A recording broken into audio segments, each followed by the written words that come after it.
कहानी शुरू होती है 1999 में, जब पीटी शेल्बर्न नाम का व्यक्ति एक खिलौने को बेचने के लिए एक एंटीक शॉप में पहुंचता है, जो कि एक डरावना सा ड्रम बजाने वाला बंदर था। लेकिन दुकान का मालिक खिलौने को लेने से मना कर देता है। उसके मुताबिक यह खिलौना खराब था, क्योंकि खिलौने का एक हाथ ऊपर अटका हुआ था। लेकिन पीटी कहता है, इसका यह हाथ ऊपर ही रहे, इसी में सबकी भलाई है। तुम नहीं जानते कि इस खिलौने के कारण मैं नर्क से गुजरा हूं। और तभी अचानक अपने आप ही ये बंदर अपने ड्रम को बचाने लगता है। पीटी डर के मारे इधर उधर देखने लगता है।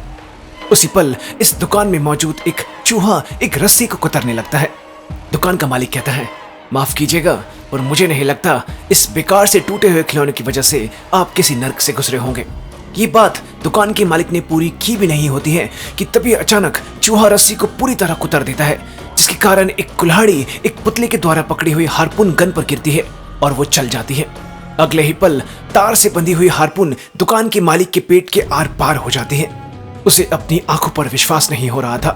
तभी एक बार फिर वो बंदर ड्रम को बजाता है और वो हार्पून तार के जरिए वापस खिंच जाती है, जिसके कारण उस दुकान के मालिक की पेट की अंतड़ियां बाहर निकल आती हैं। इस सारी घटना को डरते हुए देख रहा पीटी तुरंत इस दुकान में पड़ी फ्लेम गन की मदद से इस रहस्यमयी खिलौने को पूरी तरह से जला देता है। अपनी पत्नी लुइस पर अपने जुड़वा बच्चे हॉल और बिल की जिम्मेदारी छोड़ इस घटना के कुछ दिन बाद पीटी किसी को कुछ बताए गायब हो जाता है। दोनों भाइयों में हॉल सीधा साधा था और बिल बुरा और बदमाश था, जो हॉल को हर वक्त परेशान करता रहता था, ये कहकर कि तू बचपन में बहुत ज्यादा रोता था, इसलिए पापा हमें छोड़कर चले गए। कुछ समय बाद इन दोनों भाइयों को अपनी पिता की अलमारी की सफाई करते हुए एक डब्बा मिलता है। हॉल जैसे इस डब्बे को खोलता है, वही शैतानी बंदर जिसे पीटी ने जला दिया था, वो बिल्कुल ठीक हालत में इसके अंदर मिलता है। हॉल को इस खिलौने के साथ एक चाबी और एक संदेश लिखा मिलता है कि इसकी चाबी घुमाओ और देखो फिर क्या होता है। हॉल बिल को ऐसा ना करने के लिए कहता है, क्योंकि ये उनके पिता का सामान था, लेकिन बिल उसे अनसुना कर इस खिलौने की चाबी घुमा देता है। तभी यह शैतानी बंदर हंसने लगता है और उसका हाथ ऊपर उठता है और उसकी छड़ी थोड़ी देर के लिए घूमती है, लेकिन वो अपने ड्रम को नहीं बजाता। बिल हॉल की तरफ इस खिलौने को फेंक देता है और कहता है, ये खराब है। उसी दिन रात को इन दोनों भाइयों को लुइस इनकी बेबी सिटर एनी के साथ डिनर पर भेजती है। ये साथ में इस शैतानी बंदर को भी ले आते हैं। एनी इन्हें एक लाइव किचन रेस्टोरेंट में ले जाती है, जहां इनकी टेबल पर इनका शेफ इनके लिए खाना पकाते हुए इन्हें अपने औजारों से करतब दिखाने लगता है। ये सभी बड़ी हैरत से शेफ को देखने लगते हैं। उसी पल गाड़ी में बैठा वो शैतानी बंदर अपने ड्रम को बजाने लगता है और जैसे ही बजाना बंद करता है, ठीक उसी पल एनी के सामने शेफ अपनी करतब दिखाते हुए जैसे ही अपने चाकू को हवा में घुमाता है, अचानक से उस शेफ, हॉल और बिल का ध्यान एनी की तरफ जाता है। एनी बिल्कुल पत्थर हो चुकी थी।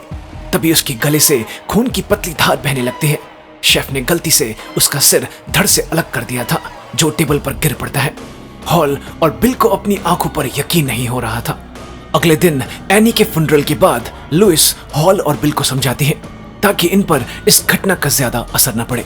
इस घटना के कुछ दिन बाद हॉल को स्कूल में बिल के कहने पर उसकी क्लास की कुछ लड़कियां परेशान करती हैं और वही ताना मारती हैं कि उसके कारण उसके पिता घर छोड़कर चले गए। यही नहीं, वो जबरदस्ती उसकी पैंट भी खुलवा देती है। हॉल दुखी मन से घर वापस पहुंचता है और अपने कमरे में जाकर बैठ जाता है, जहां उसे वो शैतानी बंदर शेल्फ के ऊपर दिखता है। उसी दिन रात को हॉल अपने बिस्तर से उठता है। उसे कोई चीज बहुत परेशान कर रही थी। वो उठता है और उस शैतानी बंदर के पास जाकर कहता है, कहीं बिल के तुम्हारी चाबी को घुमाने के कारण ही तो एनी की मौत नहीं हुई। तभी उसका भाई बिल भी उठ जाता है, जो हॉल को परेशान करने लगता है और कहता है, तुम्हें अगर ये खिलौना चाहिए तो तुम्हें बोलना होगा कि मैं इस बंदर की पत्नी बनना चाहती हूँ और इसके साथ सुहाग रात मनाना चाहती हूँ। बोल जल्दी। हॉल ना चाहते हुए भी हाँ कह देता है। अगले दिन स्कूल में ये बात बिल अपने दोस्तों को भी बता देता है, जो हॉल को इस बात के लिए बुरी तरह चिढ़ाने लगते हैं। और यही नहीं, बिल और उसके दोस्त ढेर सारे केलों से हॉल के कपड़े भी खराब कर देते हैं। हॉल गुस्से में घर वापस पहुंचता है और सीधा अपने कमरे में जाकर उस शैतानी बंदर को पकड़ कहता है, बिल एक बहुत बुरा इंसान है और मैं चाहता हूं तू उसे मार दे। इसके बाद गुस्से में बिल इस खिलौने की चाबी को घुमा देता है और बिस्तर पर रख देता है।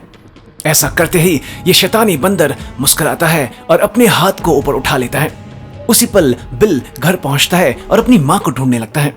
उधर वो शैतानी बंदर अपने ड्रम को लगातार बजा रहा था और जैसे ही वो अपने ड्रम की आखिरी धुन बजाता है, हॉल को अचानक बिल की चीखने की आवाज आती है। बिल अपनी माँ को देख इसलिए चिल्लाया था क्योंकि लुइस के आंख, कान, मुंह हर जगह से बुरी तरह खून निकल रहा था, जो फिर गिर पड़ती है। लुइस मर चुकी थी। डॉक्टर्स के मुताबिक उनकी मौत दिमागी खून के बाहर निकलने से हुई थी, जो कि लाखों करोड़ों में किसी एक को होती है। लेकिन सिर्फ हॉल ही जानता था कि ये सब उसकी और उस शैतानी बंदर की वजह से हुआ है। हॉल ये समझ गया था कि जब भी आप इस खिलौने की चाबी घुमाते हो, ये ड्रम बजाता है और किसी की मौत होती है। लेकिन ये मौत आपकी मर्जी से नहीं, इस खिलौने की मर्जी से होती है, और ये मौत कब, कहां और कैसे होगी, इसका फैसला सिर्फ ये शैतानी बंदर ही करता था। उसी दिन रात को हॉल इस खिलौने के टुकड़े करने का फैसला करता है। वो जैसे ही चाकू से इस खिलौने के हाथ को काटता है, रहस्यमयी तरीके से इस खिलौने के हाथ से खून बहने लगता है। इस चीज को देख हॉल बुरी तरह डर जाता है, लेकिन वो रुक नहीं सकता था, जिसके बाद वो इस बंदर के टुकड़े कर फेंक देता है। लुइस की मृत्यु के बाद इन दोनों भाइयों को इनके अंकल आंटी अपने साथ अपने घर ले आते हैं, लेकिन रहस्यमयी तरीके से ये शैतानी बंदर भी इन दोनों के पास पहुंच जाता है। बिल हॉल को कहता है, तुम तो कह रहे थे कि तुमने इसके टुकड़े कर दिए, लेकिन इसे देखकर तो ऐसा कुछ नहीं लगता। ये आखिर यहां पहुंचा कैसे? बिल फिर कहता है, कहीं एनी और माँ की मौत के पीछे इसी का तो हाथ नहीं, लेकिन मुझे ये समझ नहीं आ रहा कि एक बार मैंने चाबी घुमाई जिसके कारण एनी की मौत हुई, पर माँ की मौत कैसे हुई? कहीं उन्होंने खुद ही तो चाबी नहीं घुमा दी थी इस खिलौने की? हॉल मन ही मन घबरा रहा था, लेकिन वो इसे अपने चेहरे पर जाहिर नहीं होने देता। इस बात को पक्का करने के लिए कि इस शैतानी बंदर की चाबी घुमाने पर मौत होती है, बिल दोबारा से इसकी चाबी घुमाने का फैसला करता है। हॉल मना भी करता है, लेकिन बिल चाबी को घुमा देता है, जिसके कारण इनके अंकल की मौत हो जाती है, जो कैंपिंग के दौरान अपनी स्लीपिंग बैग में सो रहे थे, जब बहुत सारे जंगली घोड़ों ने उन्हें कुचलकर उनके शरीर को पीस डाला था। दोनों भाई जानते थे कि इस बंदर को खत्म नहीं किया जा सकता, इसलिए ये दोनों इसे गहरे कुएं में जंजीर से बांधकर फेंक देते हैं, ताकि ये किसी के हाथ न लग सके और कोई इसका गलत इस्तेमाल न करे। इस घटना के 25 साल बाद हॉल ने बिल से सब नाते तोड़ लिए थे और खुद को अपनी पत्नी और अपने बेटे पीटी से बिल्कुल दूर कर लिया था, क्योंकि उसे ये डर हमेशा सताता रहता था कि कहीं वो शैतानी बंदर इन्हें चोट न पहुंचा दे। वो साल में सिर्फ एक बार अपने बेटे पीटी से मिलने जाता था। भले ही हॉल जिंदगी में बिल्कुल अकेला था, पर वो इस बात से खुश था कि कम से कम उसके परिवार में किसी की मौत नहीं हो रही थी। लेकिन एक दिन अचानक उसकी आंटी ईडा की मौत रहस्यमयी तरीके से गैस की आग से जलने के कारण हो जाती है। इस घटना से ठीक एक दिन पहले उन्होंने अपने घर के पुराने सामान की सेल रखी थी, जिसमें वो शैतानी बंदर भी था, जिसे रिक्की नाम का लड़का खरीद लेता है। कुछ दिन बाद हॉल हर साल की तरह इस साल भी अपने बेटे से मिलने पहुंचता है। ये घूमने निकल जाते हैं जब हॉल को बिल का फोन आता है, जो उसे बताता है कि आंटी ईडा की मौत बहुत ही रहस्यमय तरीके से हुई है और उसे डर है कि कहीं इसमें उस शैतानी बंदर का हाथ ना हो। हॉल बिल को कहता है, अगर ये सच है भी तो मैं वहां जाकर करूंगा क्या? उस बंदर को खत्म तो किया जा नहीं सकता। बिल कहता है, हाँ, उसे खत्म नहीं किया जा सकता, लेकिन तुम उसे अपने साथ रखकर उस पर नजर तो रख सकते हो कि कोई उसकी चाबी को ना घुमा दे। वो शैतानी बंदर एक श्राप की तरह हमारे परिवार को लग चुका है, जो हर बार चाबी घुमाने पर हमारे आसपास किसी को मार देता है। क्या तुम ये चाहते हो कि ये बंदर पीटी को मार दे? नहीं ना? तो अब जाओ और जाकर ढूंढो उस बंदर को। हॉल जैसे ही फोन को काटता है, अचानक उसके ऊपर से एसी का एग्जॉस्ट फैन धड़ाम से नीचे स्विमिंग पूल के पास मौजूद पाइप के पास गिरता है, जिससे पानी बह रहा था, जिस कारण शॉर्ट सर्किट हो जाता है और करंट पूरी तरह से स्विमिंग पूल के पानी में फैल जाता है। ठीक उसी पल एक लड़की स्विमिंग पूल में नहाने के लिए आती है। हॉल उसे रोक पाता उससे पहले ही वो पानी में कूद पड़ती है। स्विमिंग पूल के पानी में मौजूद तेज करंट इस लड़की के शरीर के टुकड़े कर देता है। अगले दिन ना चाहते हुए भी हॉल पीटी को लेकर अपनी आंटी ईडा के घर पहुंचता है। वहां उसे बारबरा नाम की रियल एस्टेट एजेंट मिलती है, जो उसे बताती है कि ईडा घर को बेच रही थी और उन्होंने अपना काफी सारा पुराना सामान भी सेल लगाकर बेच दिया था। हॉल बारबरा से उस खिलौने के बारे में पूछने लगता है। इस खिलौने के बारे में बारबरा को कोई जानकारी नहीं थी, जिसके बाद ये दोनों मिलकर इस घर में इस खिलौने को ढूंढने लगते हैं। इस दौरान बारबरा हॉल को बताती है कि बीते 5 दिनों में हर दिन कोई न कोई बड़े ही रहस्यमय तरीके से मर रहा है। ये सिलसिला तुम्हारी आंटी की मौत के साथ शुरू हुआ था। हॉल जानबूझकर इस बात को अनसुना कर देता है। इसके बाद ये उस खिलौने को ढूंढते हुए एक अलमारी के पास पहुंचते हैं जो बंद था। बारबरा कहती है, अरे इसे मैंने कब बंद किया। घर की ढेर सारी चाबियों में वो इस अलमारी की चाबी ढूंढने लगती है। तभी हॉल को घबराहट सी होने लगती है। वो बारबरा को रोकते हुए कहता है, कोई बात नहीं, आप इस अलमारी को मत खोलो बारबरा, मैं अब यहाँ से चलता हूँ। लेकिन बारबरा उस अलमारी को खोल देती है और जैसे ही ऐसा करती है अचानक एक बंदूक नीचे गिरती है, जिसके कारण गोली चल जाती है और बारबरा के शरीर के पर खच्चे उड़ जाते हैं। जिस बात को हॉल मानना नहीं चाह रहा था वो सच होती हुई दिख रही थी। ये सब उस शैतानी बंदर के कारण ही हो रहा था। हॉल पुलिस को इस मौत की खबर दे देता है, लेकिन इसके कारण पुलिस उसे ये हिदायत देती है कि जब तक इस मौत की इन्वेस्टिगेशन खत्म नहीं होती वो और उसका बेटा इस जगह को छोड़कर नहीं जा सकते। हॉल इस जगह से भाग निकलना चाहता था, लेकिन अब न चाहते हुए भी उसे इसी जगह पर रुकना पड़ रहा था। तभी घर का लैंडलाइन फोन बजने लगता है। हॉल फोन को उठाता है। ये बिल था जो सबसे पहले पूछता है, तुम दोनों ठीक तो हो? हॉल कहता है, हाँ हम तो ठीक हैं, लेकिन बिल वो शैतानी बंदर किसी के हाथ लग गया है, जिसके कारण बहुत सारे लोग मारे गए हैं। एक मौत तो ठीक मेरे सामने हुई है, जिसके कारण पुलिस ने मुझे इस जगह से बाहर निकलने से रोक दिया है। बिल कहता है, चलो कोई बात नहीं, पास के किसी होटल में रुक जाओ और मेरे सिग्नल का इंतजार करो। हॉल गुस्सा होते हुए कहता है, तुम्हारे सिग्नल का इंतजार करें? क्या पागलों जैसी बात कर रहे हो बिल? तभी हॉल एकदम से कहता है, बिल कहीं तुम भी इस जगह पर मौजूद तो नहीं? बिल तुरंत फोन काट देता है। हॉल उसी पल फोन बुक निकालकर बिल के नाम को ढूंढने लगता है। उसे उसका नाम तो नहीं मिलता। हॉल फिर से फोन बुक में एम नाम के अक्षर में कुछ ढूंढने लगता है। तभी उसे इस लिस्ट में मिसेस मंकी नाम दिखाई देता है। वो जैसे ही इस नंबर पर कॉल करता है उसे एक वॉइस मैसेज सुनाई देता है। इस वॉइस मैसेज की आवाज बिल की थी, जो कहती है, अगर आपने मेरे अखबार के इश्तिहार के चलते मुझे फोन किया है तो मैं आपको बता दूं कि मेरा प्यारा बंदर मुझे मिल चुका है। ये बात सुनते ही हॉल के होश उड़ जाते हैं। ये सारी मौतें बिल की वजह से हो रही थी, जो शैतानी बंदर की चाबी को घुमा रहा था। असल में हॉल और बिल ने जब इस शैतानी बंदर को उस कुएं में फेंका था, उसके कुछ दिन बाद बिल को यह एहसास हो गया था कि उसकी मां लुइस की मौत का जिम्मेदार कोई और नहीं बल्कि खुद उसका अपना जुड़वा भाई हॉल है। इसके बाद बिल हॉल से बदला लेने के लिए तुरंत वापस उस कुएं के अंदर गया। वो शैतानी बंदर वहां से गायब हो चुका था, सिर्फ उसकी चाबी ही वहां बिल को मिलती है। इस शैतानी बंदर को ढूंढते ढूंढते बिल को 25 साल गुजर गए थे, लेकिन बिल के दिलो दिमाग पर यह शैतानी बंदर इतना हावी हो गया था कि उसे हर जगह यह बंदर दिखाई देने लगा।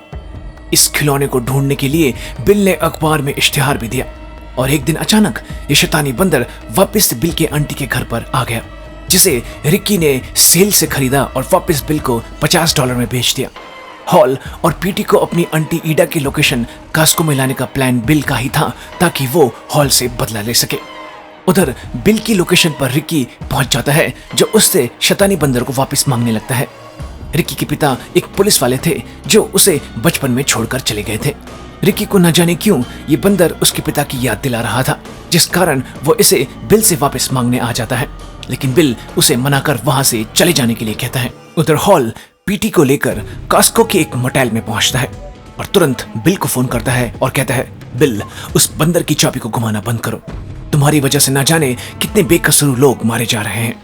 लेकिन बिल मना करते हुए कहता है, अगर तुम चाहते हो कि मैं चाबी को ना घुमाऊं तो पीटी को मेरे पास लेकर आओ, मैं चाहता हूं कि वो इस बंदर की चाबी को घुमाए। हॉल कहता है, ये क्या बकवास कर रहे हो तुम? बिल कहता है, ये तो तुम भी बचपन से जानते हो हॉल कि इस बंदर की चाबी को घुमाने वाले की कभी मौत नहीं होती। क्यों, तुम जानते हो ना? हॉल घबराते हुए कहता है, बिल पीटी को इस सब में शामिल मत करो। देख भाई, मुझे अपनी जान की कोई परवाह नहीं, अभी तक पीटी को कुछ नहीं हुआ, मुझे एक बार उसे उसकी माँ के पास भेजने दे, फिर हम इस बारे में आमने सामने बैठकर बात करेंगे। लेकिन बिल कहता है, अगर तू चाहता है कि मैं इस बंदर की चाबी को और ना घुमाऊं तो पीटी को मेरे पास लेकर आ, नहीं तो ये चाबी घूमती रहेगी। ये कहकर वो फोन काट देता है। उसी पल दरवाजे पर दस्तक होती है। हॉल बाहर देखता है कि एक पुलिस वाला खड़ा है जो दरवाजे को खोलने की बात कहता है। हॉल जैसे ही दरवाजा खोलता है, ये रिकी था जो अपने पिता की पुलिस की ड्रेस पहने उनकी बंदूक लेकर वहां पहुंच गया था। असल में उसने हॉल को उसकी आंटी ईडा के घर देख लिया था जब वो रियल एस्टेट एजेंट बारबरा मारी गई थी। रिकी बंदूक की नोक पर इन्हें बिल की लोकेशन के पास ले आता है और पीटी को कहता है, सुन लड़के, इस घर के दरवाजे पर कुत्ते के घुसने की जगह है, वहां से अंदर घुस और अपने अंकल बिल से उस बंदर जैसे दिखने वाले खिलौने को मेरे पास लेकर आ, नहीं तो मैं तेरे बाप का भेजा उड़ा दूंगा। हॉल कहता है, नहीं, ये अंदर नहीं जाएगा। अगर तुझे वो बंदर ही चाहिए तो मैं उसे लेकर आता हूं, तुम भी मेरे साथ चलो, लेकिन मेरे बेटे को इस चीज में इन्वॉल्व मत कर। लेकिन रिकी नहीं मानता और पीटी को ही अंदर जाने के लिए कहता है। मजबूरन पीटी को अंदर जाना पड़ता है। हॉल कहता है, बेटा वो बंदर खिलौना नहीं, एक शैतान है।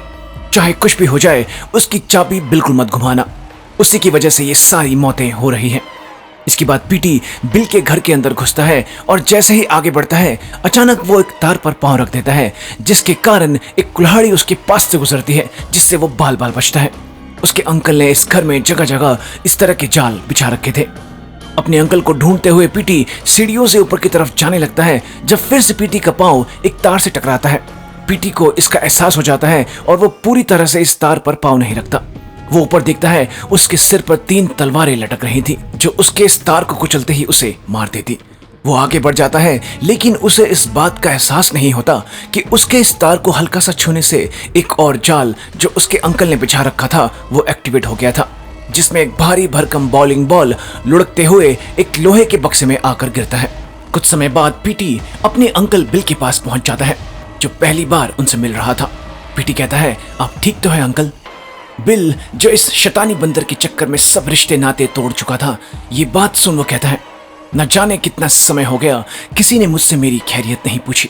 इसके बाद पीटी कहता है, तो यही बंदर है जिसकी वजह से ये सारी मुसीबत हो रही है? बिल कहता है, नहीं, इस बेचारे खिलौने की वजह से क्या होगा? ये तो मेरे बचपन का प्यारा खिलौना है, जो असल में तुम्हारे दादा पीटी का था। ये बात तुम्हारे पिता ने नहीं बताई होगी, है ना? तुम्हारे दादा के नाम पर ही तुम्हारा नाम रखा है उसने, और फिर भी उसने तुम्हें परिवार के बारे में कितना कम बताया है। तुम जानते हो, इस खिलौने की चाबी घुमाना हमारे परिवार की परंपरा रही है। तुम्हारे दादा, तुम्हारे पिता और मैंने, हम सब ने ये किया है। अब तुम्हारी बारी है। अगर तुम एक सच्चे शैलबॉर्न हो तो तुम ऐसा जरूर करोगे। ये बात सुन पीटी खुद को रोक नहीं पाता और चाबी घुमा देता है। ऐसा करते ही शैतानी बंदर मुस्कुराता है और अपने ड्रम को बजाने लगता है। उसी पल बाहर गाड़ी में बैठा रिक्की अपने सिर को अपनी बंदूक से खुजलाने लगता है और गलती से उससे गोली चल जाती है। वो गाड़ी के शीशे को भेदते हुए सामने की पेड़ पर मौजूद मधुमक्खी के छत्ते पर लग जाती है, और अगले ही पल ढेर सारी मधुमक्खियां छत्ते से निकलकर सीधा गाड़ी में रिक्की के मुंह के अंदर घुसती चली जाती हैं। असहनीय दर्द के कारण रिक्की अंधाधुंध गोलियां चलाने लगता है। किस्मत से एक भी गोली हॉल को नहीं लगती। कुछ देर बाद रिक्की की मौत हो जाती है।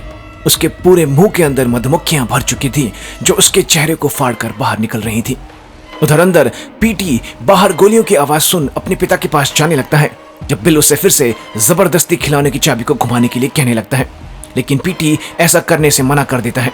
बिल गुस्से में पीटी को थप्पड़ मारकर गिरा देता है और इस खिलौने को पकड़कर कहता है, बहुत हो गया, मैंने तुझसे बहुत रिक्वेस्ट कर ली, चल अभी मेरे भाई को खत्म कर। जिसके बाद बिल बिना चाबी घुमाए ही शैतानी बंदर के हाथ को हिलाकर ड्रम को बजाने की कोशिश करने लगता है। वो पूरी ताकत लगा देता है, लेकिन वो बंदर के हाथ को हिला नहीं पाता। उसी पल शैतानी बंदर बिल को अपने हाथ से दूर धकेल देता है, जिसके बाद ये शैतानी बंदर अपने आप ही ड्रम को बहुत तेजी से लगातार बिना रुके बजाने लगता है। और जैसे ही रुकता है, अचानक बिल को बाहर से लोगों की चीखों पुकार की आवाजें आने लगती हैं। वो बाहर देखता है, पूरे शहर में आग लग चुकी थी और अचानक एक एरोप्लेन बुरी तरह से क्रैश होता है, जिसके कारण एक भयंकर धमाका होता है। तभी ये शैतानी बंदर फिर से ड्रम को बजाता है। एक लाश बिल के घर की छत को तोड़ते हुए गिरती है। इसके बाद जब जब ये बंदर ड्रम को बजाता, एक एक करके बिल के सामने लाशें नीचे गिरने लगती हैं। जिसके बाद ये बंदर रुक जाता है।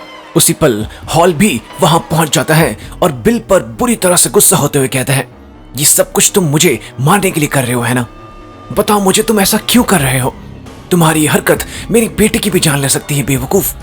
बिल कहता है, मैंने ऐसा इसलिए किया क्योंकि तूने मेरी माँ को मारा है और मैं जानता हूं तू मुझे भी मारना चाहता है।